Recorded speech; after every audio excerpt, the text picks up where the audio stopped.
Hello students, तो चलिए आज हम लोग शुरुआत करते हैं क्लास 10 का एक नया चैप्टर जो कि है चैप्टर नंबर 6 ट्रायंगल्स। तो ये जो चैप्टर है वो हमने क्लास 9 में भी पढ़ा है, बस डिफरेंस क्या है कि क्लास 9 में जो चैप्टर ट्रायंगल्स था उसमें हम लोगों को कॉन्ग्रुएंसी ऑफ ट्रायंगल्स के बारे में बताया गया था। लेकिन क्लास 10 में ये जो टॉपिक है ट्रायंगल्स का, या जो चैप्टर है उसमें हम लोगों को पढ़ना है बेसिकली सिमिलैरिटी ऑफ ट्रायंगल्स, मतलब कि जो डिफरेंट ट्रायंगल्स है वो आपस में सिमिलर कैसे हैं वो हम लोगों को फाइंड करना पड़ेगा। उससे कुछ वैल्यूज निकालने पड़ेंगे, जैसे जैसे क्वेश्चंस फॉर्म होगा वैसे वैसे हम लोग करते चलेंगे। तो सबसे पहला क्वेश्चन जो यहाँ पर अराइज हो रहा है कि सिमिलैरिटी ऑफ ट्रायंगल्स होता क्या है, क्योंकि अगर हम लोग इस टॉपिक को पढ़ेंगे तो सिमिलैरिटी ऑफ ट्रायंगल्स के बारे में कुछ नॉलेज होना चाहिए। तो देखिए, कभी भी अगर हम लोगों को बोला जाए कि हम लोगों को फाइंड करना है कि दो ट्रायंगल्स जो है वो सिमिलर हैं या नहीं, तो उसके लिए हम लोगों को दो बहुत इंपॉर्टेंट क्राइटेरिया अपने दिमाग में रखना है, जिसके लिए हम लोग लिख सकते हैं कि टू ट्रायंगल्स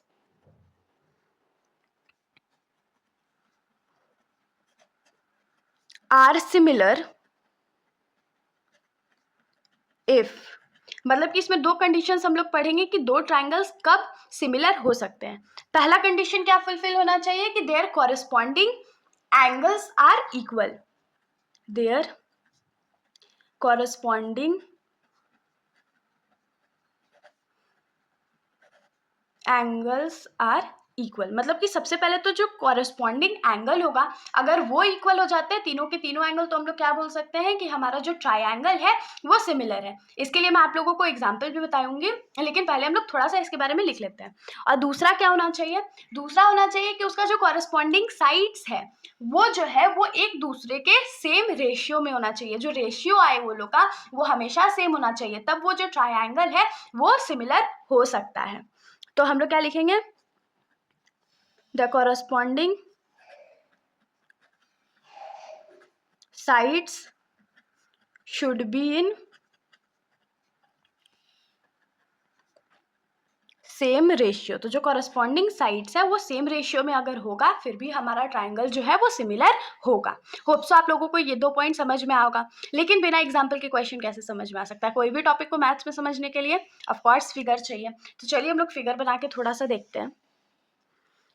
मान लीजिए हमारे पास दो ट्रायंगल है, एक ट्रायंगल का नाम है ए, बी और सी, और दूसरा ट्रायंगल है हमारे पास जिसका नेमिंग हम लोग कर लेते हैं पी क्यू आर।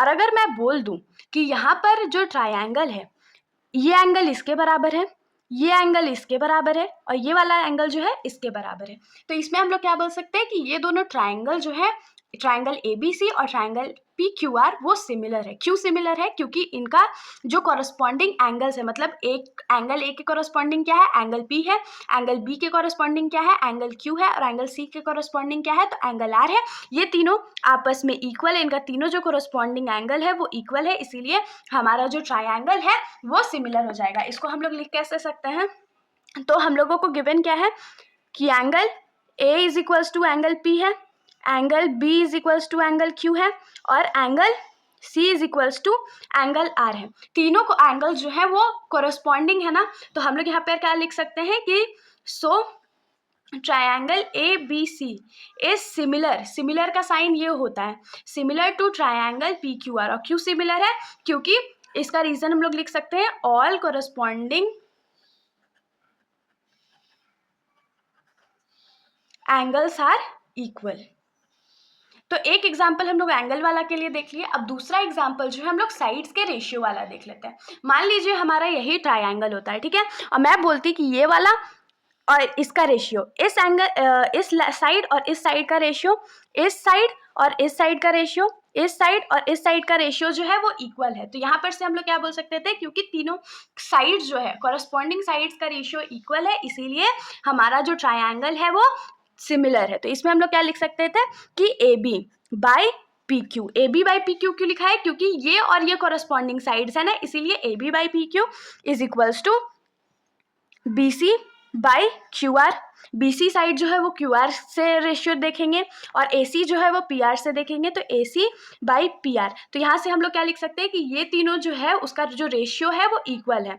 तो यहाँ से भी हम लोग क्या लिख सकते हैं कि so triangle ABC is similar to triangle P Q R. और इसका रीजन क्या हो जाएगा, तो all corresponding sides have equal ratio. Hopes आप लोगों को इतना समझ में आया होगा। अगर आप लोगों को ये टॉपिक समझ में आया तो हम लोग नेक्स्ट वीडियो में एक्सरसाइज कवर करने का कोशिश करेंगे, और जितना भी टॉपिक्स आते जाएगा वैसे हम लोग वीडियो वाइज कवर करते चलेंगे। तो अगर आप लोगों को वीडियो अच्छी लगी तो वीडियो को लाइक करिएगा, और मेरे चैनल को बिना सब्सक्राइब किए कहीं मत जाइएगा। Thank you.